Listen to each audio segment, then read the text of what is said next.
Don't point out the reflection's mistake. I have never liked mirrors. They have always given me a weird feeling, and I have always avoided them as much as I could. It's always given me the uncanny valley feeling, like it's not really me that I'm looking at.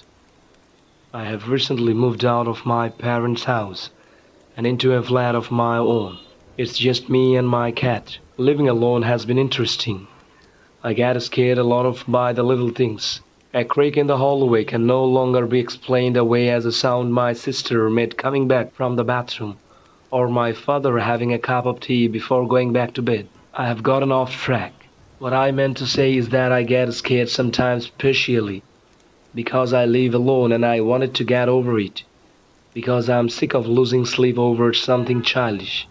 So I looked online and found that exposure that actually helped me getting over a fear. Well, I can't expose myself to noises, but I thought that if I could start my easing one of my other fears, then I would be less scared overall. I made myself slow down my morning and evening routine. I spent more time in front of a mirror, acted as if my face had become the most interesting thing to look at, and it worked a little.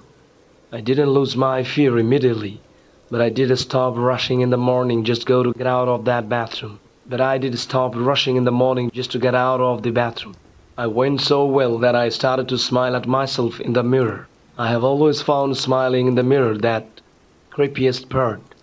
It just never felt real to me, like there was someone or something on the other side mocking me, not really knowing what actual happiness feels like and just trying to copy it to the best of their ability.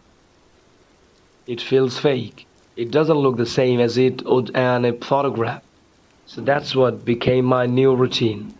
Brushing my hair, brushing my teeth, washing my face and smiling at the mirror before leaving the bathroom and going about my day. It took a week of me doing this before I spotted something. The smile on my mirror dropped a little after I had dropped mine. Just a fraction of a second later, but I could have sworn that I saw it. I freaked out internally, but I told myself that it was just my imagination. So I shook my head and tried again.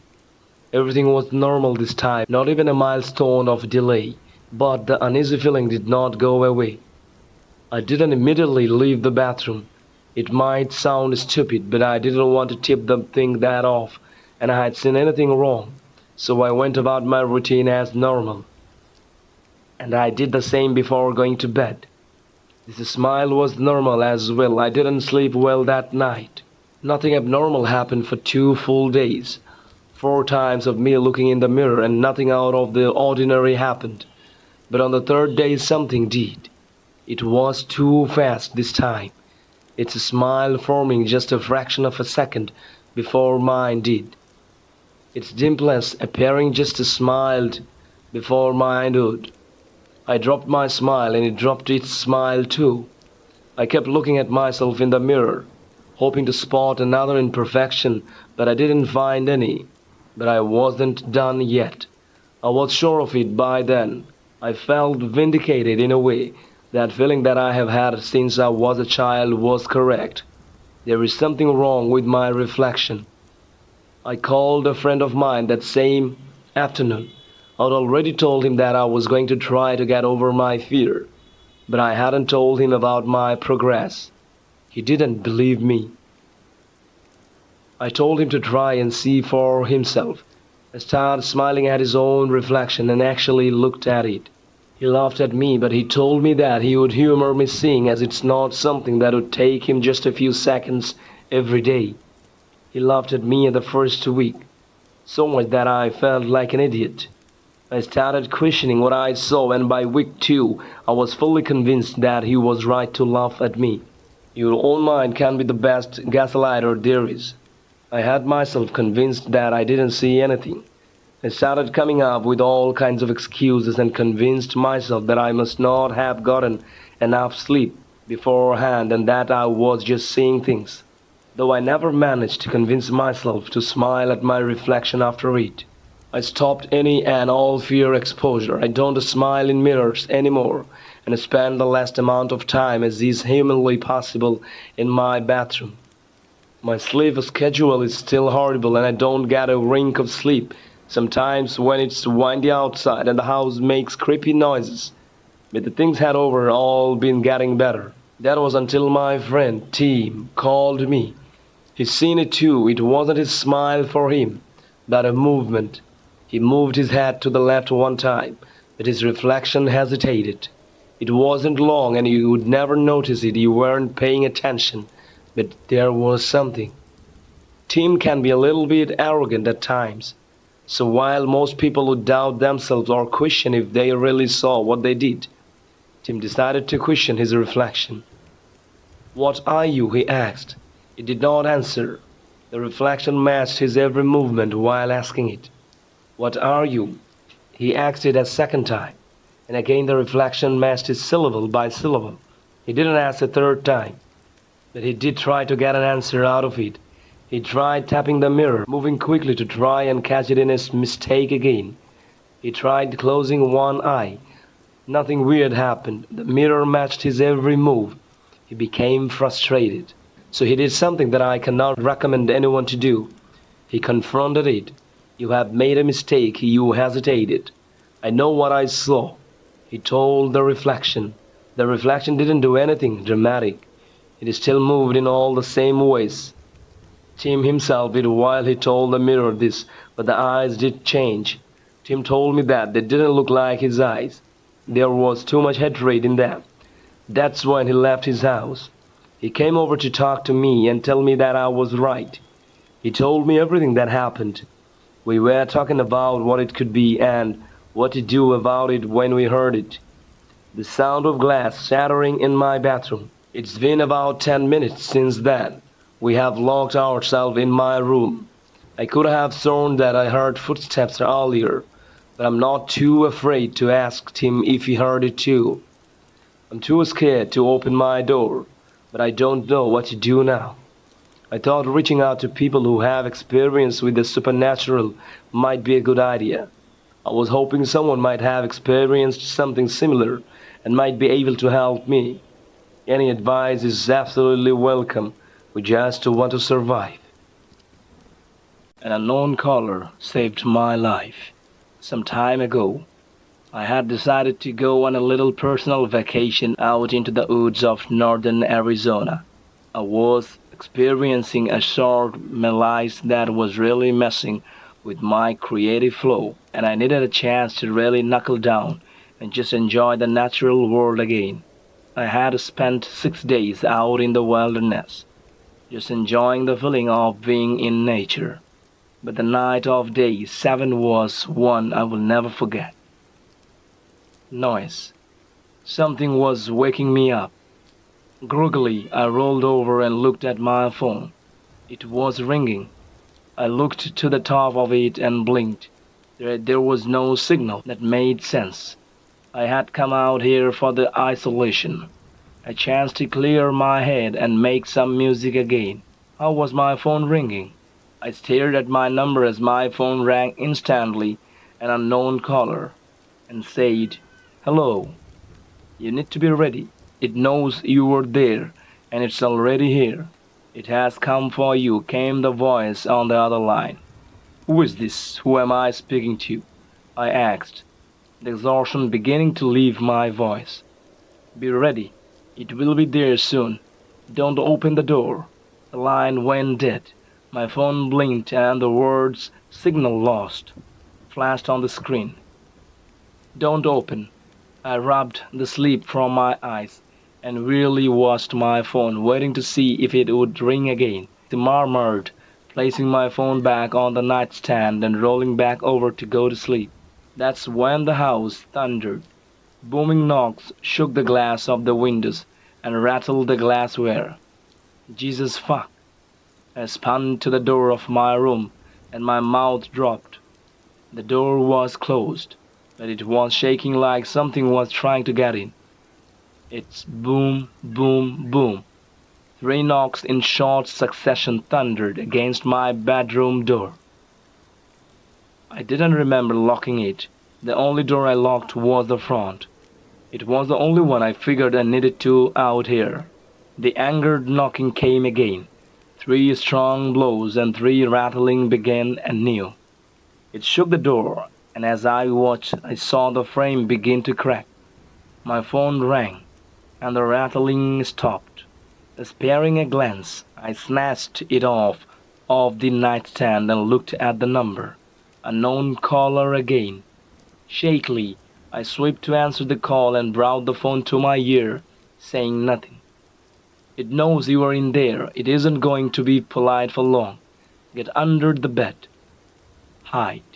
Then the line went dead again. Signal lost.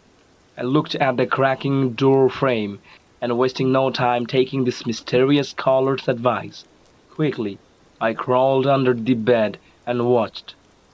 It was only minutes. I knew it was only minutes, but it felt like hours. I stared at the door, terror wrapping its cold arms around my gut. My breathing became ragged as my eyes remained glued to the door. It wasn't moving. There was no knocking.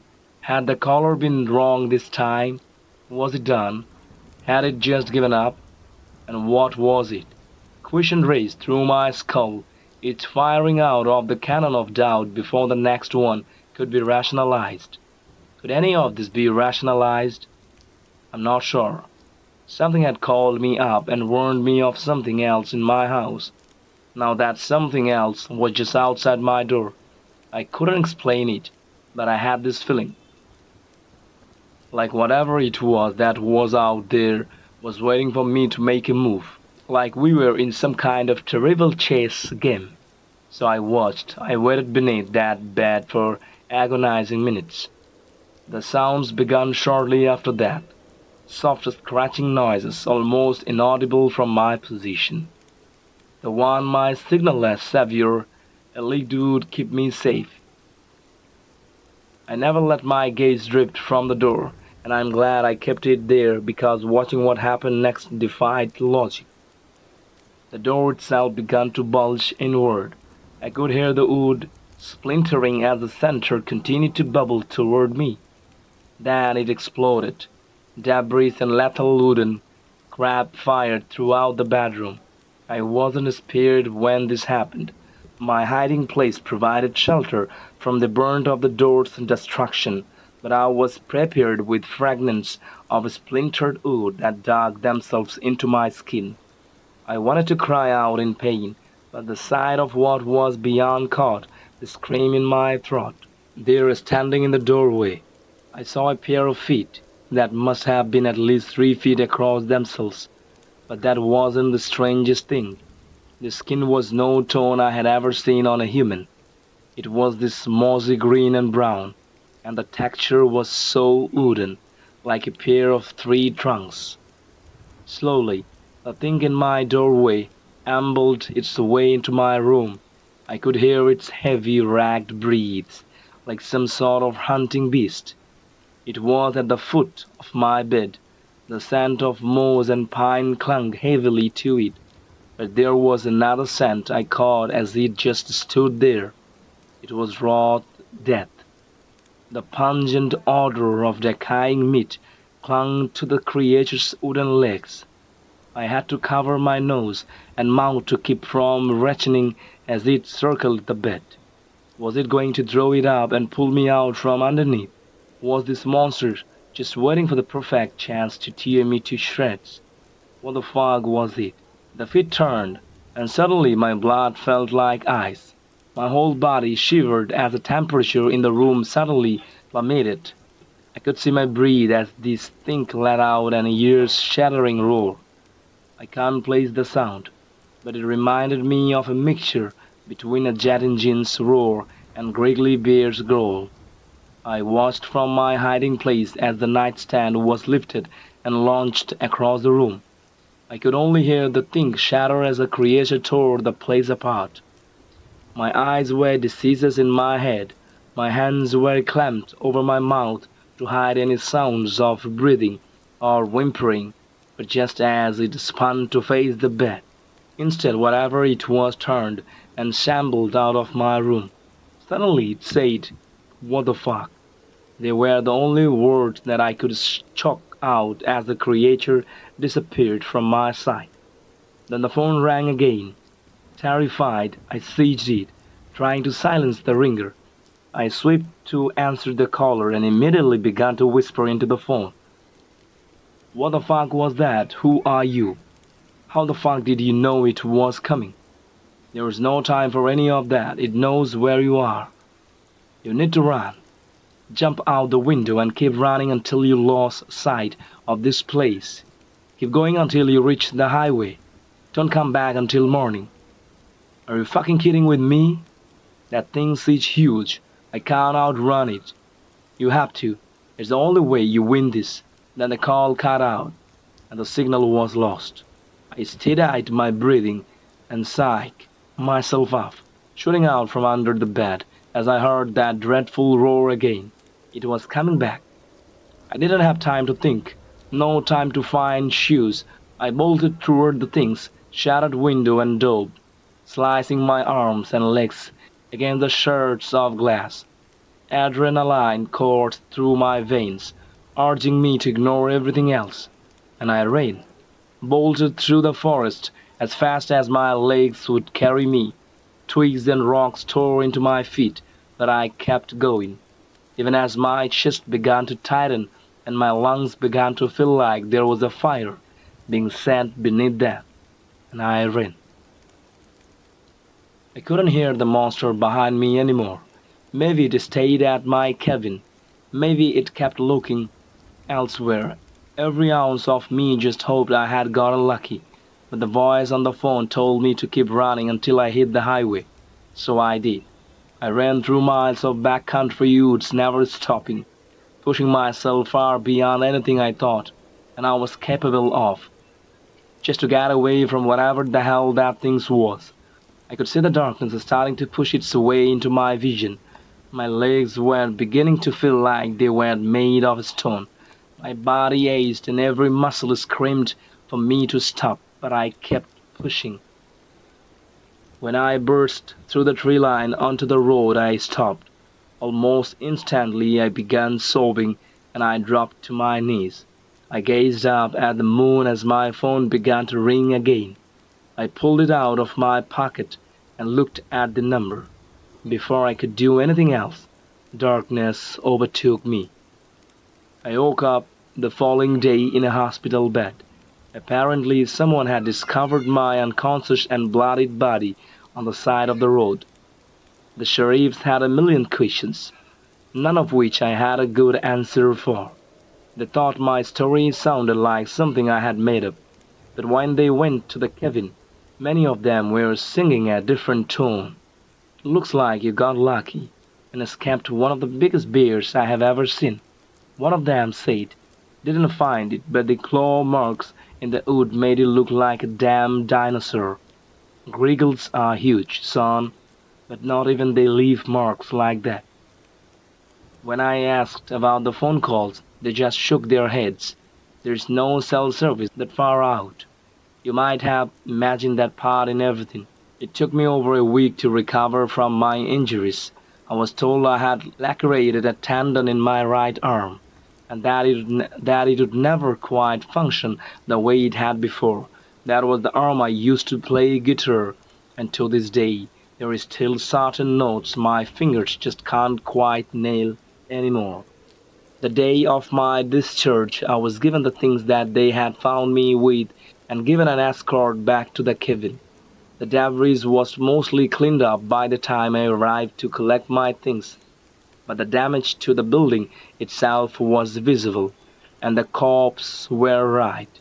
Whatever the hell it was that came after me that night must have been massive to leave the marks it did so deep in the wood. I checked my phone as I crossed the threshold of the house to gather my things and sighted, and there was no signal. Well, thank you so much, whoever you were, I muttered, gathering what stuff was left after the attack. To this day I don't know who called me and what it was that was in that cabin, but frankly speaking, I don't think I want to know it anymore. I bought a chest freezer on Craigslist. and someone left a body inside. Okay, so let me explain. I swear it wasn't me who put it there. So I go on Craigslist looking for a new sofa because my roommate just moved out and took his furniture, leaving me with only a couple of chairs pushed together like a makeshift couch. Whoever told me this life hack, by the way, I hope you suffered the same horrifically sore boot as mine. I find a sofa on sale. Decent price. The woman selling it, her name is Sarah, tells me that she inherited her grandmother's house and is basically trying to just offload the stuff. Asks if I want to see the other furniture. So also got a couple of new chairs because fuck my old seat that I hate now ever since using it as a couch. There is also a chest freezer she offers to throw in for a good deal because she has no space for it. Well, I don't need a chest freezer. But I think about how many pizzas I can fit into that sucker and how many trips this will save me to the grocery store. You could fit a whole deer in this thing. It has a strange dent in the side and doesn't latch properly and has this weird musty smell. But I plug it in and test it out and it's working just fine. I don't have enough room in the Lowe's rental truck, though, for the sofa, chairs, and this monstrosity. She tells me her cousin has a pickup and can drop it off later since I'm local. Fast forward a few hours. There's a knock on my door. A burly guy and his buddy are there, and they tell me they have my freezer and carry it down to the unfinished basement for me. I go to the store and buy 24 pizzas, and of course the beer. Getting home, I throw the beers in the fridge and then stack as many pizzas as I can carry into my arms and bring them down to the basement and set them down and open the freezer. And finally I shut the freezer. But no way, says my brain. I can't actually process it. Not at first. Just doesn't compute. Because I looked in this fridge not a few hours earlier. Then I open it and pick again. There's a body in the freezer. Every hair on my neck stands on end. The gears of my brain grind like a machine breaking down. Like there's a stick caught in the spokes, only the stick in this mummified corpse. Certainly there was no shriveled corpse when I looked inside this morning. I would have remembered, I think. I hear someone giggle. It's me. Yes, I would have remembered a body. Hard to forget that sort of detail. And I got it together. Half of me wants to shut the freezer and call the cops. The other half says that no, I should investigate closer. I spend a full minute paralyzed between these two insanely bad options. Of course, there are no good options when you are dealing with a body in your newly purchased freezer. Finally, I decide the body must be a prank. Maybe a stunt. Oh, Sarah, it was so funny, haha. What a riot. You got me. Pushing the lid open all the way, I lean over the corpse and now the odor hits me. An old, musty odor. As stands, this body is not fresh. No, it looks like it's been around a while. Practically mummified. It's a man or woman. With the shriveled skin, it's hard to tell. It's all dried out and discolored. The skin of the lips pulled back over yellowing teeth. Dressed in dirty clothes spattered with old blood. It has strangely long fingernails. Makes me think of something I read once, truth or urban legend, about how the nails of the dead continue to grow after they have passed on. It also looks extremely lifelike. Well, you know what I mean. Realistically death-like, not a Halloween prop. It occurs to me if this is a murder victim, I should search for an ID. But also this is when the terror kicks in. And fuck, I think shut the freezer. And I still have all those pizzas. What the hell am I supposed to do with 24 throwing pizzas and a corpse? So the obvious thing to do here would be call the police. But that's assuming you are a law-abiding citizen with no criminal record. Unfortunately, I hung with the wrong crowd when I was young. Took a ride in the back seats of a few stolen cars. Got in a few fights, stupid stuff, and I regret it all now. I haven't done anything illegal in years. But would the cops recognize my good behavior? Or just my record? How would I even explain? Well, hello, officers. I bought a freezer and it came with a body inside. I mean, yes, I guess that's what I would say. It is the truth, and I'm innocent. But do I have faith that my innocence would keep me safe in America's justice system? Come on, I'm not sure. So instead I decide I will drive this fucking freezer straight back to Sarah's and dump it up on her property right where I found it. It's too heavy for me to move alone. After some calls, I convinced my former roommate to lend a hand. I don't plan to let him look in the freezer during the move. I rescue the latch and add a padlock. I will remove it and my fingerprints once we bring it back. The rental truck isn't available until tomorrow, since Lowe's is already closed for the night. So which is fine. I need a cold place to keep those pizzas anyway.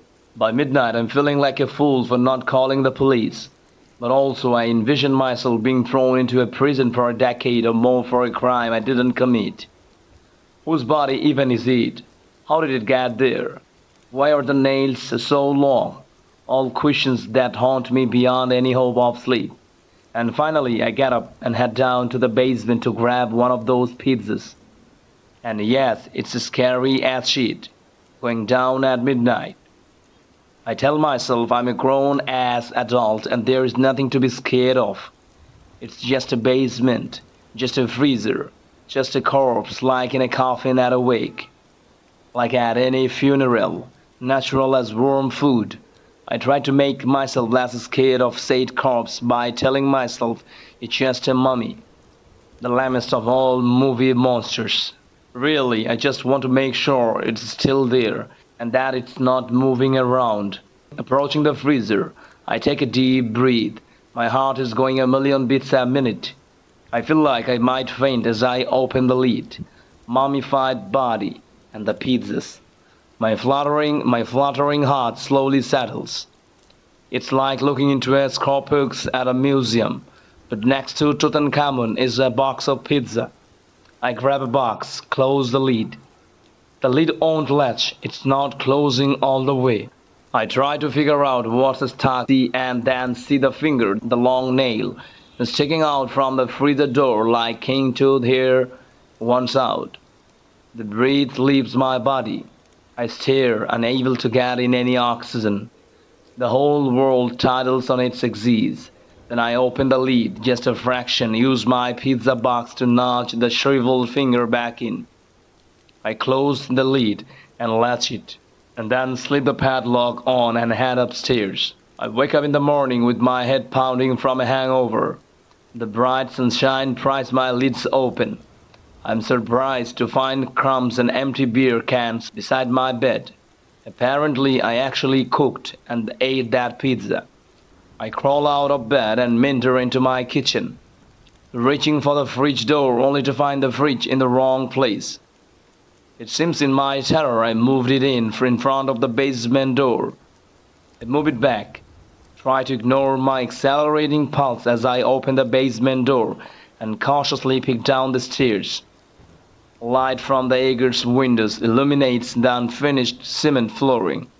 From here everything appears normal, though my pulse skyrockets as I pad downstairs and pick at the chest freezer. It is locked, nothing out of place. I think about unlocking it and looking at the mummy. Maybe getting my pizzas out before moving the freezer. But no, fuck the pizzas, I leave it alone. It's been a few hours since my old roommate and I dropped off the chest freezer amidst the other state sale items back at Sarah's property. I'm back home now, sitting on my sofa typing up this post. And I keep thinking of that finger with those long nails that clearly kept growing after death. Thinking of whether I need to reevaluate my stance on life and death and undeath, or whether I just dreamed the whole thing up. I just don't know really. But I wish I would never bought those pizzas. If I hadn't ever put them in my freezer, I could pretend it was all just a bad dream. But I can't. Because as we're leaving, I remember to take my padlock and wipe down the freezer. I remember too the pizzas inside, and it occurred to me that someone might wonder who put those boxes in there, and better to take those too. My roommate helped me carry them, wrinkling his nose and saying, "Ugh, it's really good call to return it. That freezer smells nasty." And now I keep imagining I hear shuffling down below in my basement, and I am terrified to go down and look because the freezer was definitely padlocked, closed when we moved in. But when we opened it up at Sarah's property, there was nobody lying there like a mummy in its corpus. There were only the pizzas, and caught in the hinge of the freezer door, one long claw-like broken nail. So now I have to wonder, why the fuck did the body go? I am legally blind, and as such I have never actually seen an apparition. But after what I experienced in this house, I'm 100% convinced the previous owner, whom I only later found out died in that house, never really left. When I was 13 or 14, we moved into a house on about 11 by 2 across of land, built in 1946 by the previous owner's husband, again before she passed away, preceded by him by a few years. Anyway, I loved this house despite it being, at this point, almost 50 years old. It's creaky and a little drafty, but it has a huge basement and a gas fireplace. We were living in an area known for its tornadoes. It's only for nothing we call it Tornado Alley. So I was excited to finally have a safe place to hide in the spring. I was even going to refurbish the basement into my new bedroom, until the first time I actually went down there. So the basement stairs were this crazy steep, almost 1 foot high per step, by barely 1 foot deep, by 11 by 2 or 13 by 4 feet wide, only wide enough for one person to go up or down at a time, led to an almost fully poured concrete basement with a door that should have led outside. But both it and the window were sealed shut with age. This is important for later. Anyway, as you step down off the steps, it goes back and to the left in an L shape. The main part near the stairs always felt very welcoming like the rest of the house. But then, under the stairs was very little Harry Potter like chubby hole, and next to that was the shower room. We had no idea if that shower actually worked. Barely more than just a grate in the floor and a bare metal shower head, all concrete, because no one was brave enough to actually try it out in the 8 years we lived there. The weirdest part, though, is that just past this shower area, there was a solid brick wall. I mentioned the rest of this basement is pure, poured concrete, and it's roughly done too. Like the walls are really bumpy with just a thin layer of white water seal paint over them. So this one little alcove with about 2 feet by 4 feet of space and a big ass, regularly laid brick wall, while the rest of the house is made of wood. I didn't need to have perfect vision to see something didn't add up, and it freaked me out right away. So now why do I think it was haunted? Well, besides just the unbelievably ink feeling I got in the back of the basement, a lot of really weird things happened pretty regularly. There was the usual lights flickering, feeling of being watched, that sort of thing, but then there were the harder to explain, more tangible, and more frequent. Our utility room, for example, was added on later, so it was technically an attachment to the house. Didn't have any kind of ventilation to or from it. Literally used to be the side port before they closed it in to make the utility room. Our first summer there, I had to go down to the utility room to get something, and was expecting it to be sweltering, but it wasn't. I mean, it was still hot, because it was like 90 degrees outside, but there was a nice breeze blowing. It's just me and my parents at this point, as my older brother is already living in another state entirely. So I go back upstairs and ask Mom if she opened the window because the fridge feels nice. She just gives me this funny look and says, "No, what are you talking about?" So I tell her the windows in the utility room are wide open and letting in a cross breeze. She says it's probably just the pressure buildup caused the windows to push themselves open. The heavy ass 40-year-old windows just pushed themselves open. Are you sure, Mom? I rolled my eyes and left it at that. One evening when I was 16 or so, after we had just gotten our first home PC, think late 90s Walmart fall apart grey box specials. I was chatting with a new friend I'd met in a chat room from Ontario. Just talking about our favorite bands and the usual universal teenage prattle when I heard footsteps behind me. The PC was in the living room, so I naturally just assumed someone was reading our chat. I leaned over and said, "Here, go ahead and take a good look. We're not talking about you or anything. Just being a smart-ass teenager." I swear I could almost hear my dad breathing and all, and when I turned around to look, he's sitting in his chair, looking at me with the most abject, confused look on his face that I have ever seen. He says, "What the hell are you talking about?" I said, "I thought you were looking over my shoulder," whisperingly.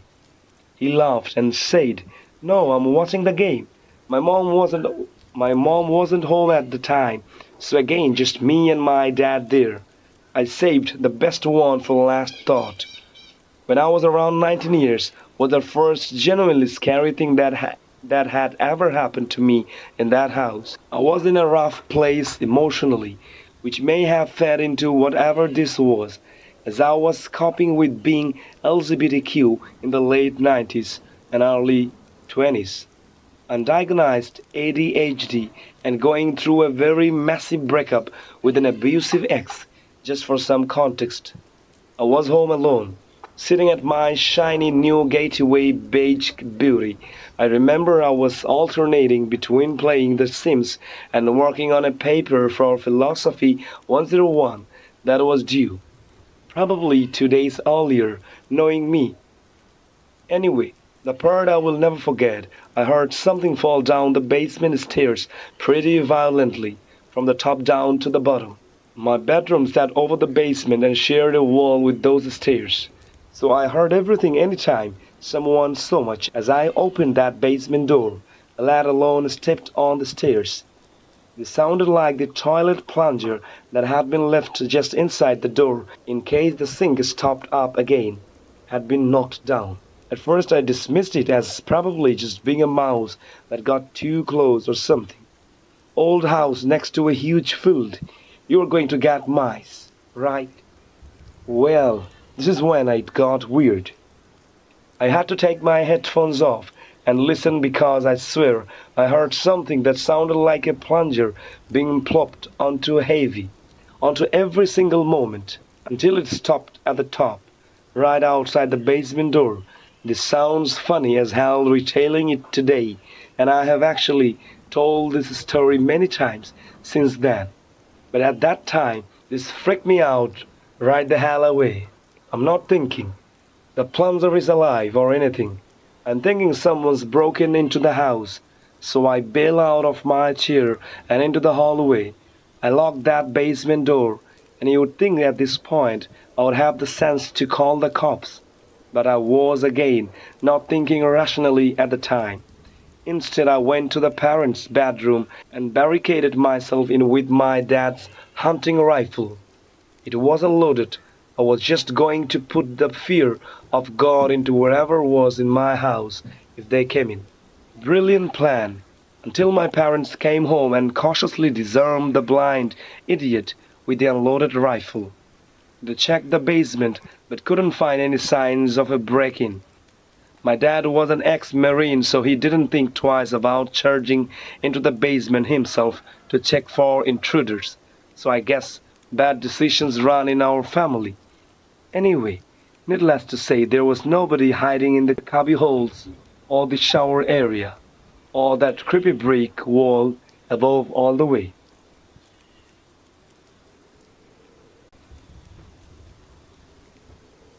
I planted a shade in an unmarked grave. When I was young, my mother taught me that bad experiences, Even losing people can be good for us. With the end of a job, a relationship, or even a life, the space is made for a new beginning, like the first sprouts after a wildfire. In the aftermath, you see only destruction all around you. But if you look closer, you will sometimes find little blossoms in the ruin. I tried to keep this wisdom in mind when I lost my wife. Vicky and I had been together for 6 years, married for 3. Our life was simple. We ran a small business and spent our free time hiking the woods behind our home. She loved spaghetti and painting and back rubs. I loved making her laugh.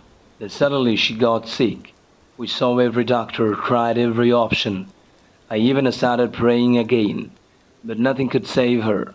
I couldn't save her, and I damn near killed myself trying.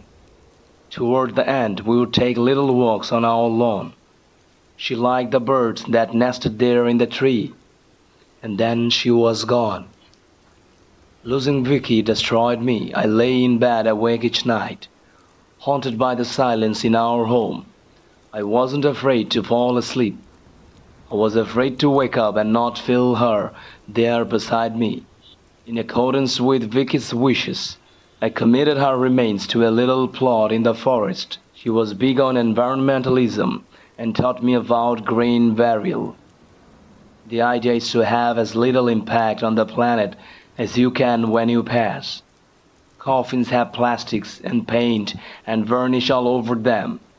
That crap gets into the soil and the groundwater. Cremation puts a ton of carbon into the air. But by itself, a dead body is basically plant food. So one night I set out on what would be our final hike together.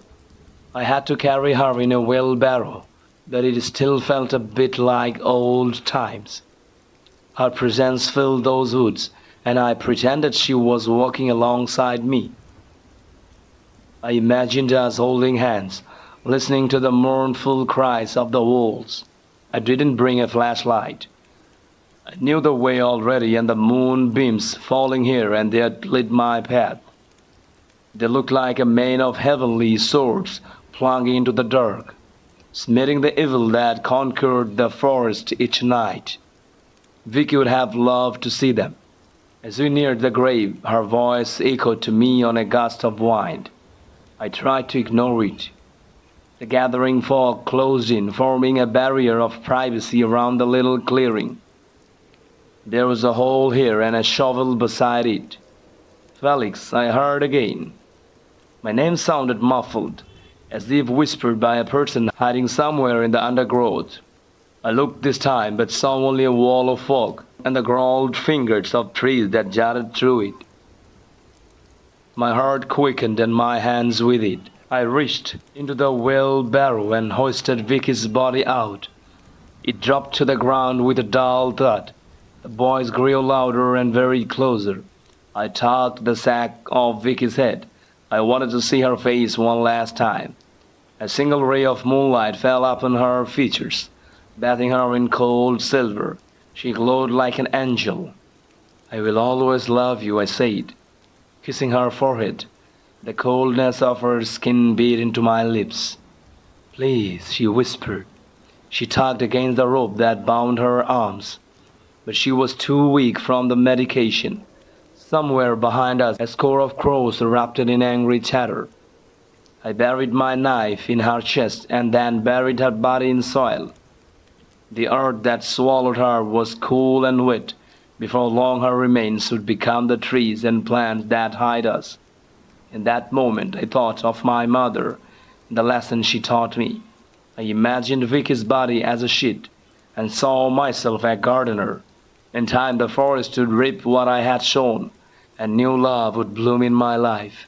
I'm tired of people telling me that real disease is of the body.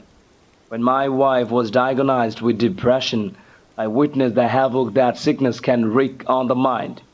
It ate away at her, made me unrecognizable to her, made me a stranger in our home. I lost her finally, and I lost myself. Don't let anybody tell you any different. Mental illness is as real as cancer, and it can send a person to an early grave.